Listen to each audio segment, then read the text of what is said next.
Good afternoon to everybody. We are going to be talking today with Eric Bramlett from Bramlett Residential in Austin, Texas. How are you doing, Eric? I'm great. How are you, Lee? I'm great. I'm great. Always good to catch up and excited to dig a little more into Transactify and Follow Up Boss, how they interact, how that all works. First and foremost, why don't you just give us a little bit of background on yourself and then tell us a little about your business? Yeah, absolutely. So I am a real estate broker in Austin. I've been here for quite a while. I moved here in 2002. I fell into the real estate business in 2003, so I've been doing this for around 18 years. I always tell people that I got serious about it in around 2009, 2010. Launched my own brokerage in 2012. We grew basically just from myself, and I was pretty laser focused on my own production. We sort of picked up agents along the way as we had overflow leads, and we grew from just myself to 25 agents as of right now.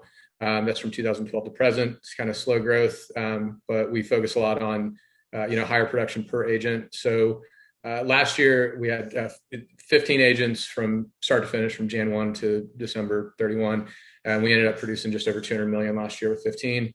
We're 25 now. We're tracking to, it'll be anywhere between 350 and 400 million this year. So That's awesome. And I love that. One thing I know about you is like your model is very lean. Like you don't just spend money on stuff to try it out or check it out. Like you run really clean. It's super cool. I think that's part of why you're such a great person to demonstrate how you use all this. yeah, thank you. Where are you? Let's talk Follow Boss for a second. Where are you? You've been a Follow Boss user for a pretty good while, right? Yeah, since 2012. We were joking about it with Dan that I think I'm one of the earlier users on the platform. So I wish we would have gotten you like numbers when we signed up, right? So we could all say like I was use number 15 or whatever. absolutely, yeah. I've been there long enough to remember the old UX. Remember the UI change, and I watched the system really mature a whole lot over the years.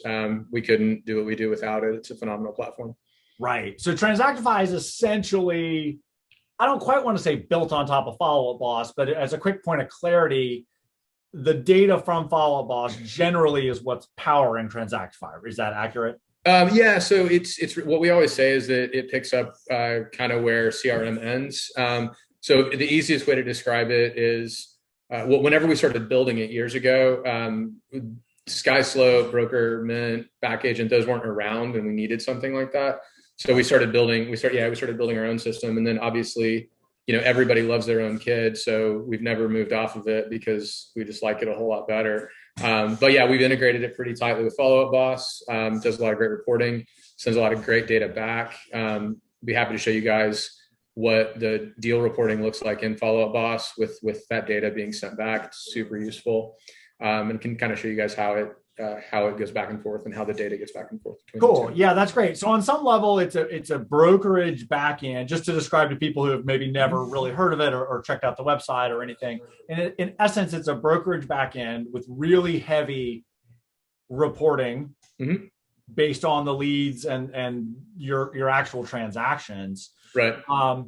One point I do want to make still, as far as managing transactions and DAs and agent production and all that, 1099s, like it also does all of that. I think today we're going to really focus on more of the reporting and using that information to make smarter decisions. Yeah, correct. That's what we'll talk about today. It has a whole suite of tools for what we call in project management. It's really transaction management. So it manages that as well.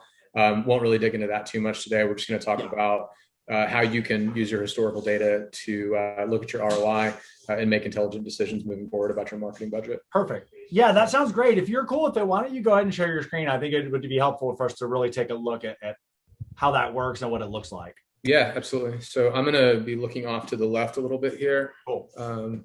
Desktop 2.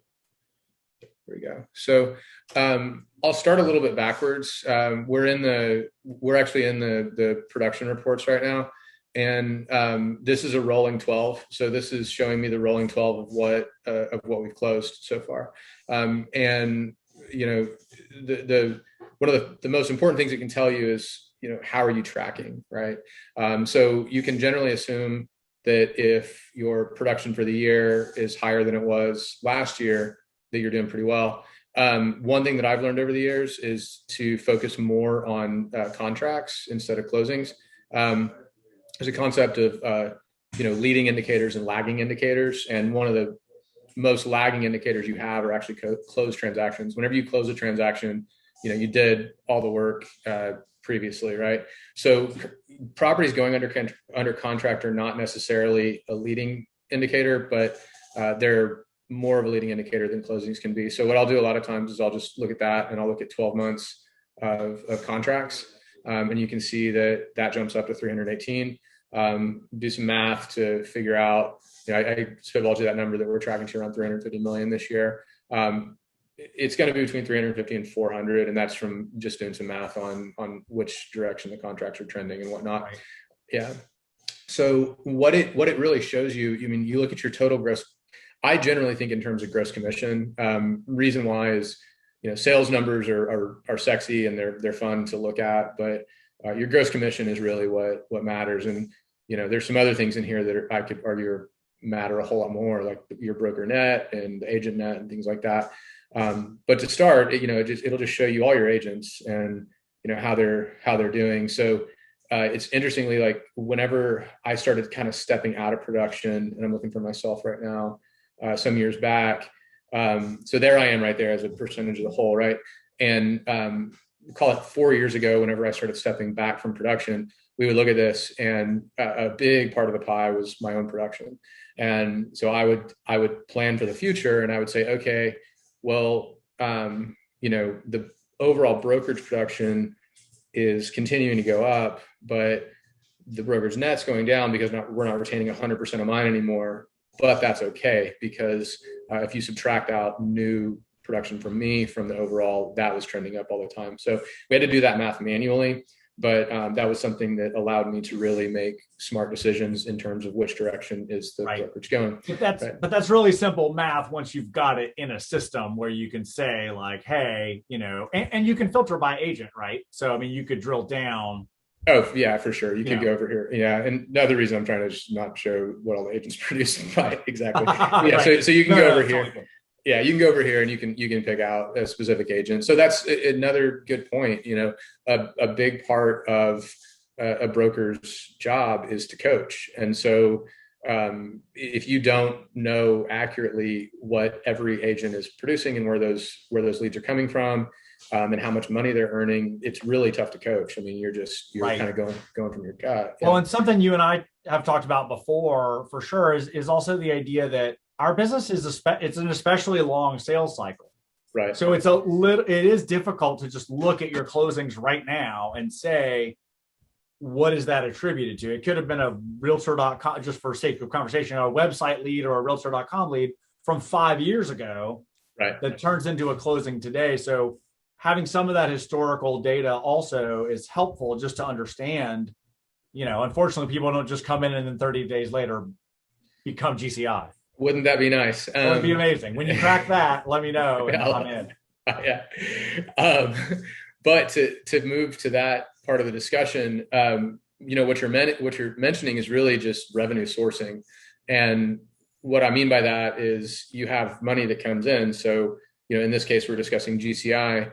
And where does it come from? And phone duty actually is kind of a catch-all. That's something that that's something that we don't like to attribute things to. That just means that somebody called in, somebody was on phone duty.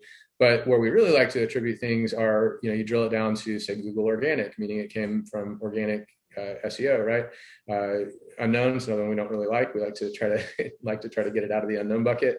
Google local. So that's, they got to our GMB page and called us from that or whatnot.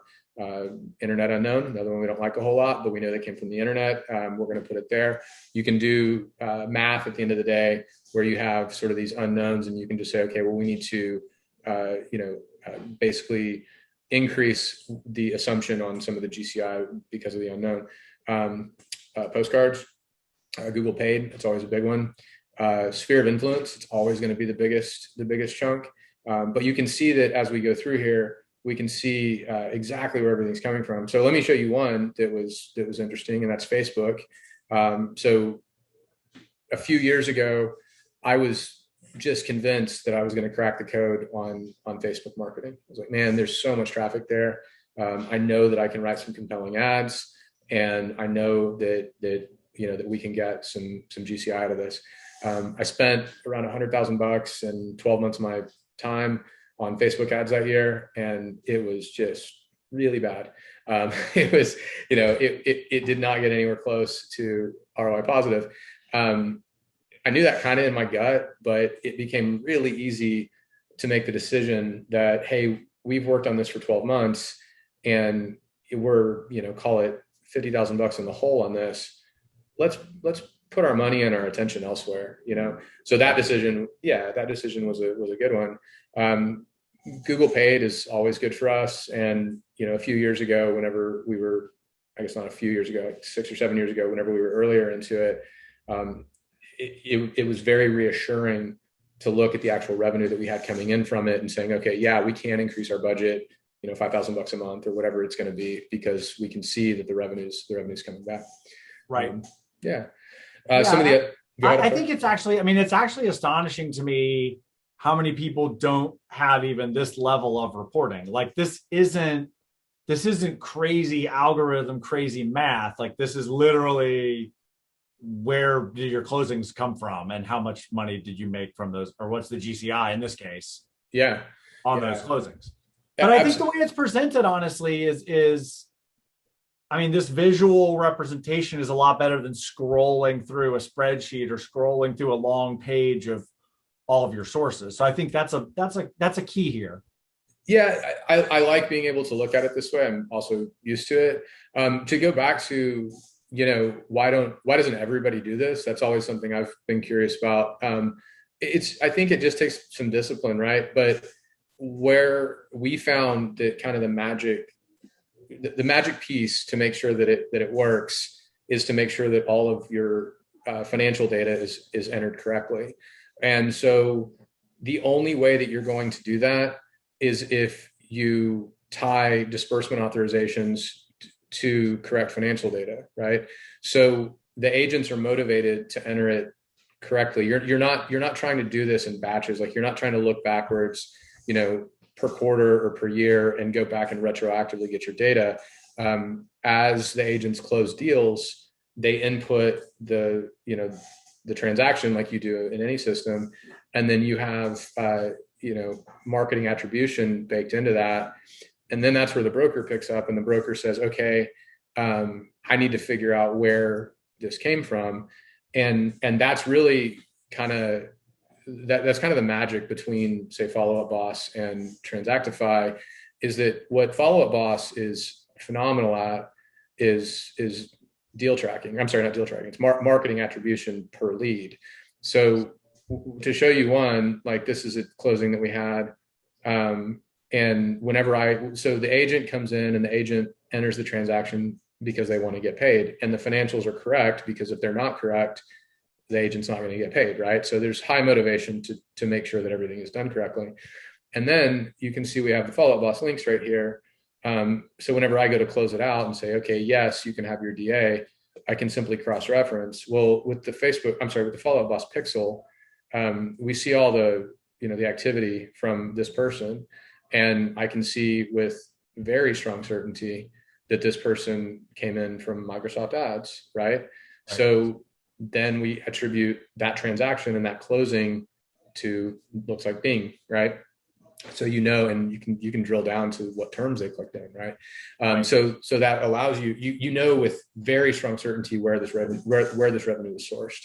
And it's a one touch at the right moment, right? Like they're closing, and you're able to verify or update the very specific source. Absolutely. And it's something that if you do it, like, so for example, I'm very motivated to push out these CDAs as well, because I want to get paid, right? The brokerage wants to. I had to make myself very motivated to spend the extra 5 minutes to accurately track the revenue, because I've learned that having that data helps me a whole lot. I'm a big automation guy. And so the question is always like, well, why don't you automate this? And the right answer is because you really can't. I mean, if you try to automate it, something's going to break. It's too nuanced. And whenever you're talking about, 500 deals in a year, you're doing it less than 2 times a day. So if it takes you 5 to 10 minutes, let's say it takes you 15 minutes, you're spending 30 minutes out of your day to make sure that you have good data that's going to help you make decisions. Right. And I think a lot of people potentially have somebody on staff that could do that. Like I know you well enough to know like that's kind of your thing anyway. Like you probably wouldn't delegate that if you had to. Yeah.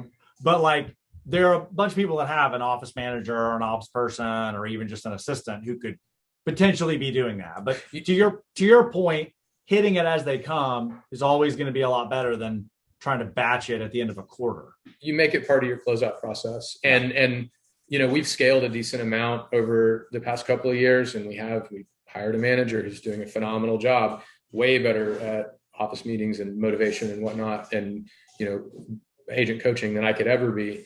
I'm a numbers guy, like you mentioned, so this is my happy place. So of course I'm going to keep, what makes me happy in my bucket. But that said, if you make it part of your closeout process, and if you have your compliance person or whoever it is that approves CDAs, if you tell them, hey, listen, it's your job to source this stuff. Here's how you do it. You cross-reference Follow Up Boss, you cross-reference these other sources. I want you to have 80% of these deals tracked accurately. There's going to be some room where you just can't find it ever. But I want you to have these tracked accurately. You're going to go from not knowing very much at all about where your deals come from to all of a sudden knowing where 80% of your deals come from. And it's a tough thing to start doing now because you don't see the huge benefit from it until 12 months from now. But it's something that really helps you grow. It's something that whenever you have, again, accurate data, you can just make strong decisions. So. Yeah, I think our business so much, I say this maybe too much, but our business, there's so much multiplication in our business, right? So if like you get this right and it's times 25 agents, right, then that's a really big number with pretty minimal effort. I mean, that's pretty much at scale. So yeah. That's cool. And I love that there's the average commission in there too. Like I think we all know in this day and age, like whether it's doing both sides of the deal or you're competing, but I think still having that average commission, and I don't want you to have to show too much private data, but that can also all be done by lead source and all that, correct? So you could even say like, oh, look, we're at this percentage or these number of transactions for any of your lead sources. I mean, yeah, for any of the lead sources or, looking at buyer sides versus seller sides. I mean, yeah, there you can see that if you go to the buyer side, well, the average commission goes up. People don't usually work on your commission as hard there. You go to the seller side, it's probably going to go down a little bit. It's another thing from a coaching perspective. If you have an agent who, is having a hard time, well, maybe check their average commission, see, are they rebating a lot? Are they doing, discounted deals? Not that there's not a place for that stuff, right, but it's good to, but it's absolutely good to know. This is an overall brokerage, but you can look at it and really quickly know, like, are they doing mostly buyer or seller deals? And you can see that we do a lot of buyer deals. We do probably 2/3 of our business are buyer deals, almost 3/4. That's something we always try to work on. Sellers are pretty efficient to work with, so we always try to move our marketing in that direction. How are we doing? Company leads, if the production is from company lead or not, that shows you there. And then this is pretty cool too. We can attribute who sent referrals in. So what's cool about that is an agent at the end of the year they can look back and see, okay, who do I need to send, some Christmas gifts to or whatnot. So price range is also pretty helpful. And then this is one that always looks super messy, but if you want to see like, who are you sending your business to, you can see who you're sending your business to. Oh yeah, that's cool. Yeah. That's more helpful whenever you start drilling down to like, say, sellers. It's going to look a lot more consistent whenever, right. Yeah, and then you can see like, okay, who are we sending most of our stuff to? And you can see those are the big ones that we know. She's in there twice, I guess. But yeah, so that's, once you have the data, then you can make the decisions. I guess that's the kind of the headline on the whole thing. Yeah, no, that's super cool. And I love, I think I don't want to go too deep on it, but I think there's a lot of, like you said, the coaching opportunities in, hey, this is great. You're crushing, pay-per-click leads, but you haven't had a sphere closing yet this quarter or whatever. Just having that intel is unbelievably valuable. It's really good. And if you look at, how things trend, I can tell you with strong certainty that the longer that agents are with us, the more referrals they get, the less they rely on company deals. Right. And that's something that you can, if an agent's down, for example, and you need to pick me up, you can say, listen, you've been with us for 3 years. Your personally sourced deals keep going up every single year. So, keep your chin up. It's getting better. Totally. Not to mention the recruiting side of that of, hey, our agents on average after 3 years have doubled their production or whatever those numbers are. So absolutely. You mentioned historical a minute ago, and this is a historical thing. You can see what it does. The reason why it's tracking a closing for June is because agents have already started submitting DAs for June. So it shows you everything that's getting submitted and getting closed. And then if you want to look at contracts, you can also look at contracts. And it just helps you look at how you're doing, over the years. And if you want to go by lead source, you can look at lead source as well and see how the lead sources are doing as well. This is right here. That was the COVID dip right there from last year. All right. Yeah. And then it started tracking up after. That's so wild though. But as a business owner, I mean, what an unbelievable tool to have that and just be able to, at a high level, or even just at a quick glance, just say like, cool, look, here it is. Yeah. So it definitely gives you kind of I guess you call it like a serotonin hit whenever you look at it. I probably I'm on Transactify and Follow Up Boss looking at deals in production way more than I'm on Facebook checking to see who's liked a post or whatnot. It really shows you, how you're doing, are you doing a good job? So this is, I'd mentioned a minute ago that it pushes data back to Follow Up Boss. So that's really nice. It kind of makes this whole thing come alive. It takes a lot of discipline to manually enter your deals into Follow Up Boss, but whenever you're entering them into the DA system and it's just pushing back, then whoa, look at that. It's redundant all of a sudden. So so this is cool. We can look at our pipeline pretty well. And these are the buyer deals. So you can see, the upcoming deals, how many you have, how many closed deals you have for whatever time source, time you're looking at. So let's look at, if we can find this year. Well, let's just do last 90 days. That'll be good. So this will show you the last 90 days, and then you can obviously go to your sellers, and it adds one other status for seller deals where it adds your coming soons. So you can see, because we look at things as you got it coming soon, then it's listed, then it's under contract. Right. So that coming soon is a signed agreement. Like I love on the buyer side that you've just got the pending and the closed. Like you said, that's what matters. The contracted and then closed. Yeah. And we don't do buyer rep agreements. I'm not saying that that's the right way, but we don't. And so that's why we just have them. They're either under contract or they're closed. But a buyer rep agreement is, I don't know. It even makes sense to measure that. It's like measuring who you're working with basically. And I'm with you. I think it's kind of noisy. So. Yeah, that's killer. I mean, not that coming soon or listed is a guarantee of money, but they've signed a contract. It's a bigger commitment by the client. So well, you can actually track that too. I mean, you can go back and see how many of your signed listings have moved to dead status. Right. I'm sorry.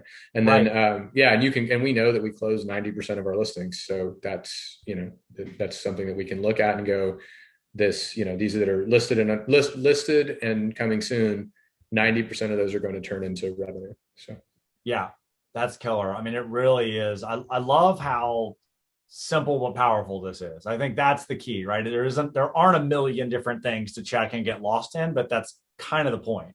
Yeah, thank you. Yeah, it's I always feel like keep it simple and look for the most impactful information that you can find. Yeah.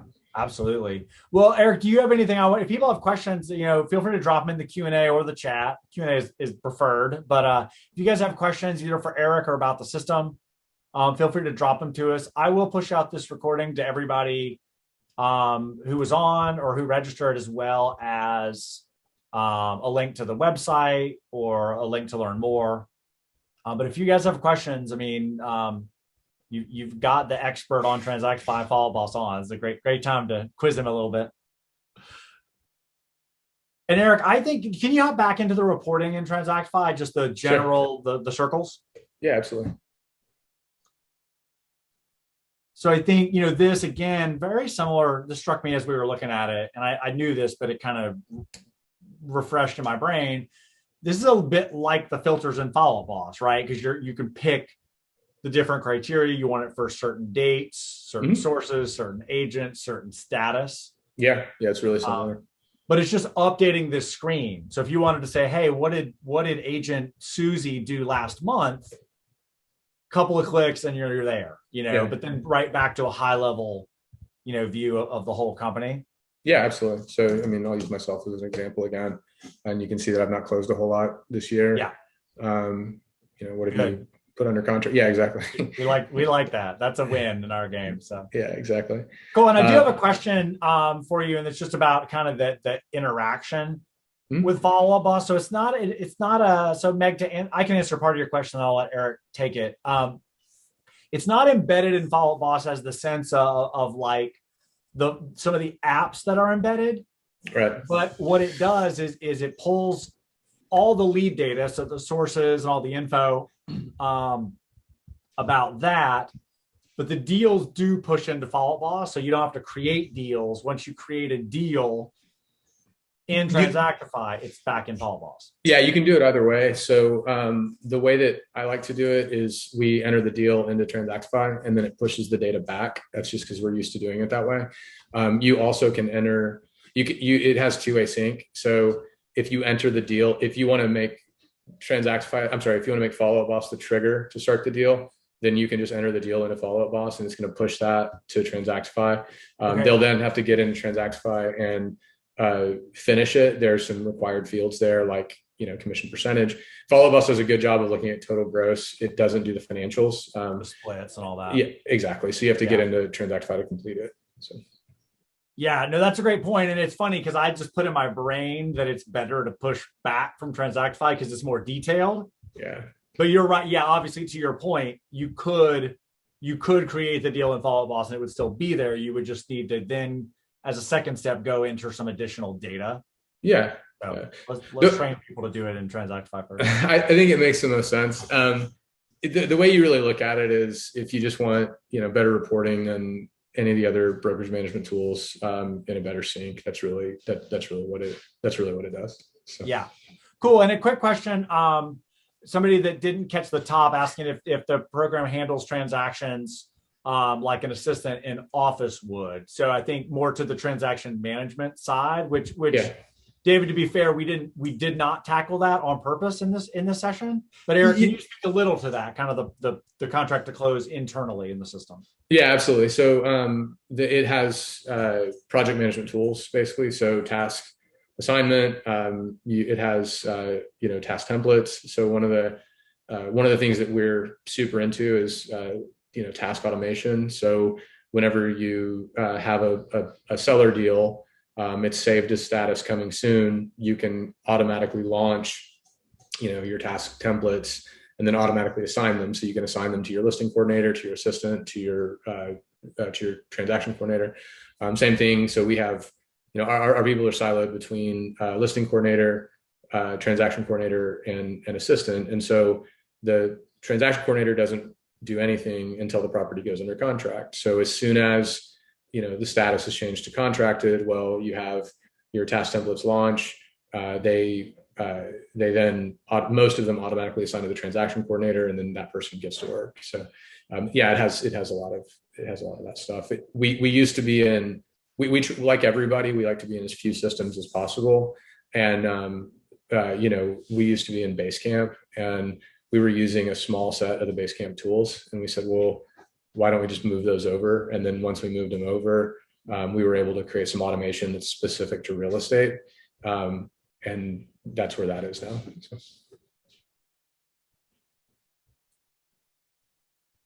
Perfect. Cool. No, that's great. And if I'm not mistaken, a quick point of clarity on that too, a little deeper, it comes with some of those lists built out, but you can obviously edit and create your own as well. Correct? Mm-hmm. Absolutely. Okay. Yeah, for sure. Yeah. I mean, good.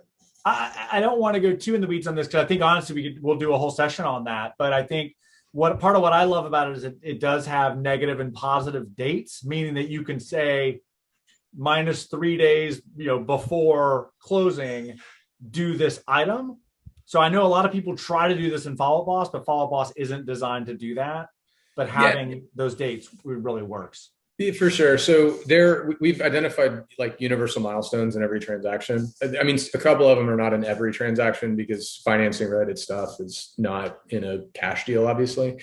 But I mean, you have your date of acceptance or executed date, depending on what market you're in. It's the same thing. It's just different verbiage. You're going to have an inspection period. You're going to have an appraisal period. You're going to have a financing period, and then you've got a close date. And everything is going to be based on those. So, for example, we don't usually ask about an appraisal until after the inspection period. Most people don't even, well, now they do, but in the past, most people wouldn't even order an appraisal until you were through the inspection. You're obviously not going to send messages to ask about, have we sent over the CD, until you're a couple of days before closing, 3 days before closing. So, you make that dependent upon the closing date. We're not going to ask for a review from the client until